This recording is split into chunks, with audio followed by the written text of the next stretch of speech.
Hey, I'm Will, founder at SmartPath, and today I want to share with you what we call the tax plan two-step. It's a way that firms use the September and 15th and October 15th deadlines to turn those final returns that you're doing into year-end tax analysis opportunities. So let me walk you through it. The thing about your extension season is you're catching clients at the right moment to offer tax planning or additional services. And why do we say that? You're already in the midst of working with these clients, right? You're emailing back and forth, you're getting information in source documents, and clients are starting to form a strong feeling about the result. If it's a good result, maybe they owe less than they thought. If it's a bad result, maybe they were surprised by how much they owed, but they're starting to build a feeling around the result. And so this gives you an opportunity to really dive into that feeling with them and understand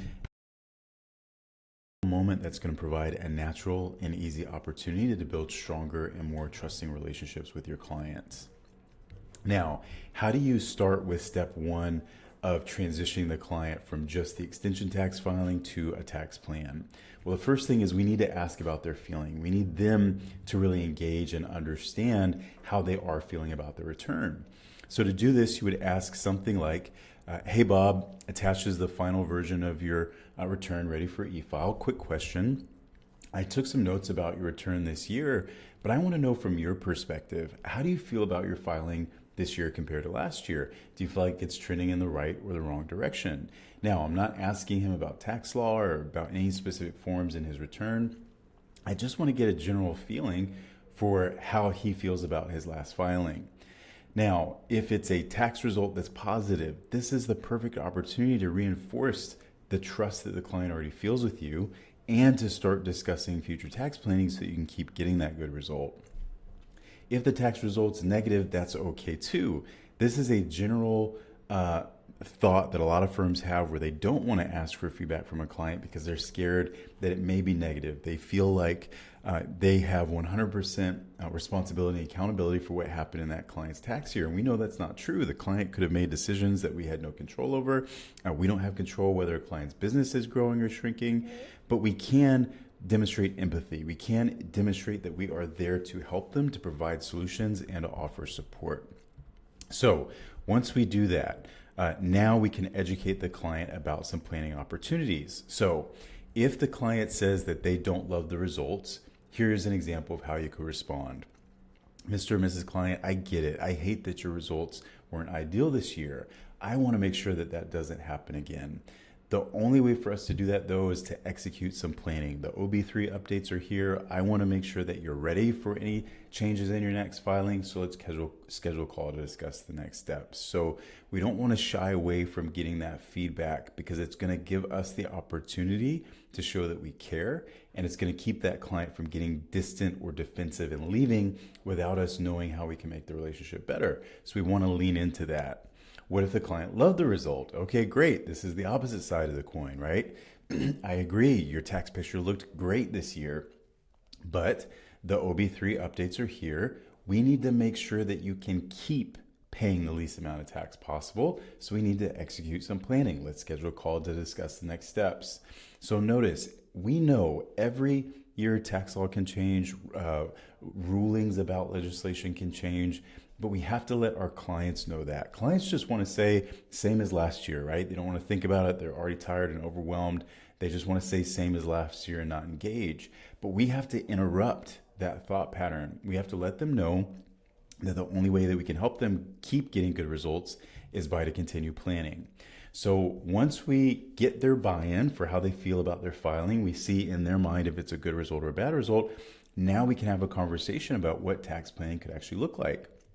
And there's a few things that you want to do at this step. Number one, you want to create a sense of urgency. So you got to let the client know we have limited spots for year-end tax planning this year. And as a value client, I want to make sure that you got one of those spots. And that's true, right? If you have 100 clients, 300 clients, 1,000 clients, you don't have time to do tax planning for everybody. You got to pick and choose who you're going to give your time to. And you need to let the client know that so that they understand they need to make a decision whether they're in or out quickly. Then you need to explain the value. So you can say something like this. We typically charge between $250 and $2,500 for an upfront analysis and savings plan. Then you want to make sure that they understand they're going to get a tangible takeaway from that investment. So this includes reviewing dozens of tax strategies, preparing a written report for you, and outlining future options. So they're going to have a tangible report that they're going to walk away with. Then this is the most important piece. We have to empower the client. We need the client to choose and let them know that they're in control of the next steps. So you could say something like this: once we have the plan created, you can implement it yourself, or you can choose to work with us on implementation if you want help with those next steps. Now, we know most clients are not going to implement a tax saving strategy on their own. They're going to need you.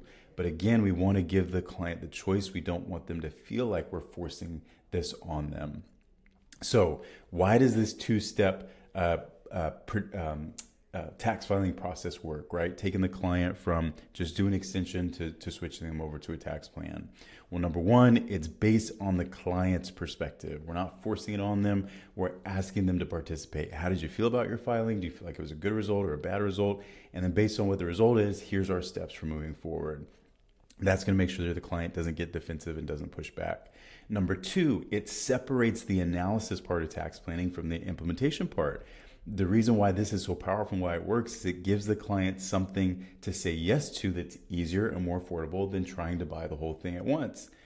Then that leads to number three, it maximizes your revenue potential. Once you and the client go through the analysis together, if there are strategies that are very, very valuable to the client, if you help them implement, you're charging for the analysis and then separately for the implementation, so you're able to maximize your revenue potential. And that leads to my favorite one, number four. It keeps you and the client aligned with what the priorities are. You're working with your clients to help them get a better result in the future, right? That's why they're paying you. That's why they're working with a tax professional. If we're going to do that, we have to make sure that part of our year and part of our time after the extended return is done is focused on how we're going to create that better outcome in the future, and that's directly through tax planning. So if you'd like to get a free pricing audit, if you want to see exactly how much you should be charging for your tax planning services, your advisory or your CFO fees, or even just tax preparation and accounting, we'd love to give you a free pricing audit. Just go to start.smartpath.co, book some time. I look forward to meeting you soon.